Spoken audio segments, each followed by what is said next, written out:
اور اس پہ جو ہے وہ اس کی مذمت کی جانی چاہیے، اور پاکستان جو ہے اپنے قوانین کے مطابق جو ہے وہ تحریک انصاف کے بانی چیئرمین عمران خان صاحب پر جو کارروائی ہو رہی ہے وہ جاری رکھے۔ اس خط میں مختلف پوائنٹس اٹھائے گئے ہیں۔ اب وہ پوائنٹس کیا ہیں؟ ایک تو یہ ہے کہ سانحہ 9 مئی کی نشاندہی کی گئی ہے اس خط میں، اور یہ کہا گیا ہے کہ جو سانحہ 9 مئی کے کردار ہیں، جو ملزمان ہیں، انہیں جو ہے وہ کیفر کردار تک پہنچانا چاہیے ایز پر لا، جو پاکستانی لا جو ہے قانون کہتا ہے اس کے مطابق جو ہے وہ کارروائی ہونی چاہیے۔ اس میں یہ لکھا ہے کہ عمران خان نے جو ہے وہ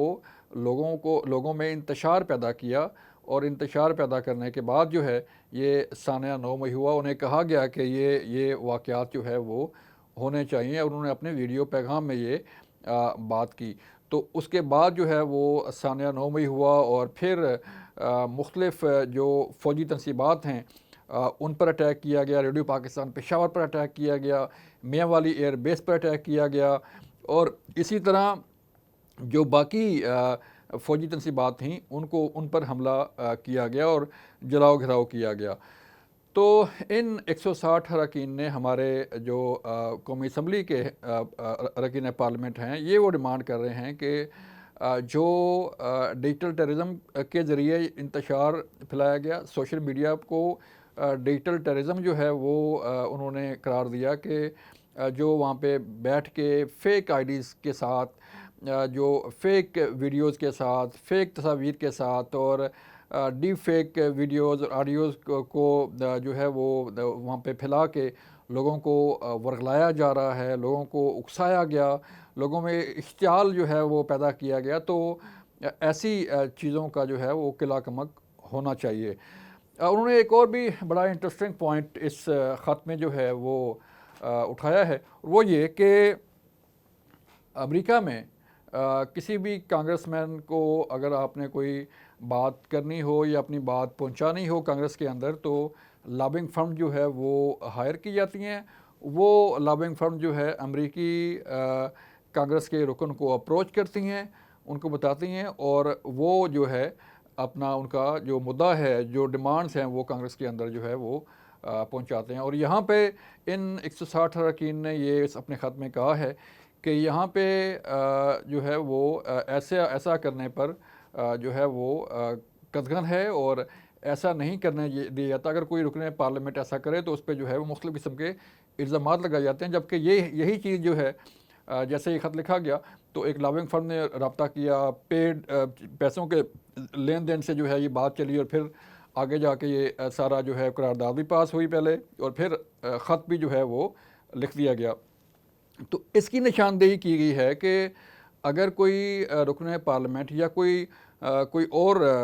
شخص جو ہے کوئی بات کرے تو اسے کہا جاتا ہے کہ یہ فلاں کی جو ہے وہ حمایت کر رہا ہے، یا فلاں کی جو ہے وہ یہ کر رہا ہے، تو یہاں پہ اس کو معیوب سمجھا جاتا ہے، لیکن امریکہ میں جو ہے وہ چیز جائز ہے۔ تو یہ بھی ایک پوائنٹ ہے۔ اور دوسرا یہ کہا گیا ہے کہ اس کو جو امریکی کانگریس کے اراکین ہیں ان کے خط کو جو ہے اگنور کیا جائے، اور اس طرح کے معاملات جو ہے اس پہ توجہ نہ دی جائے، اور اپنے قانون کے مطابق جو ہے وہ کارروائی جو عمل میں لائی جائے، تاکہ ہم اپنے پاکستان میں جو قوانین ہیں اس پر عمل درآمد کیا جائے۔ اب تھوڑا سا آپ کو جو موجودہ صورتحال ہے اس کے متعلق بھی آپ کو آگاہ کرتے ہیں کہ سانحہ 9 مئی کے مقدمات ظاہری بات ہے جو ایز پر لا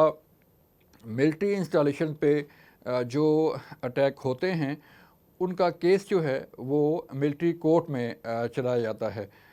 اس سے پہلے بھی کئی ایسے واقعات ہوئے اور قانون موجود ہے، لیکن ملٹری کورٹ کے خلاف جو ہے سپریم کورٹ میں ایک اسٹے آرڈر آیا، اور ملٹری کورٹس کو کام کرنے سے روک دیا گیا، اور اب حکومت پاکستان نے اس میں اپیل جو کی ہوئی ہے اس پہ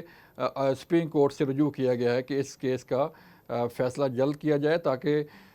جو 9 مئی کے مقدمات میں ملوث لوگ جیل میں پڑے ہوئے ہیں ان کا کوئی نہ کوئی فیصلہ جو ہے وہ کیا جائے۔ یہ صورتحال جو ہے اس طرح کی جو پیدا ہو رہی ہے کہ پہلے تو اگر ہم دیکھیں تو یہاں پر احتجاج، جلسے جلوس، جلاؤ گھراؤ، اور کبھی آئی ایم ایف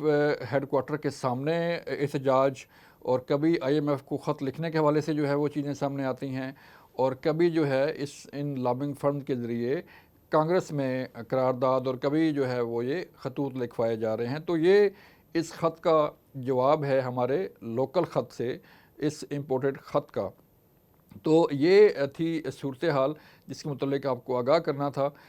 اب یہ اس خط پہ حکومت پاکستان اپنا جو ہے وہ ایکشن لے گی، اور وزیر اعظم اپنا ایکشن لیں گے اس پہ، ظاہری بات ہے 160 اراکین کا خط ہے، کوئی معمولی بات نہیں ہے، تو اس کو بھی دیکھا جائے گا کہ یہ خط کن سرکمسٹانسز میں لکھا گیا، اور کن حالات میں جو ہے یہ خط کو جو ہے وہ آگے بڑھایا گیا، اور کن حالات کے مطابق جو ہے کن قوانین کے مطابق جو ہے اس خط کو آگے چلایا جائے۔ یہ تھی آج کی صورتحال۔ اپنا خیال رکھیے گا۔ اللہ حافظ۔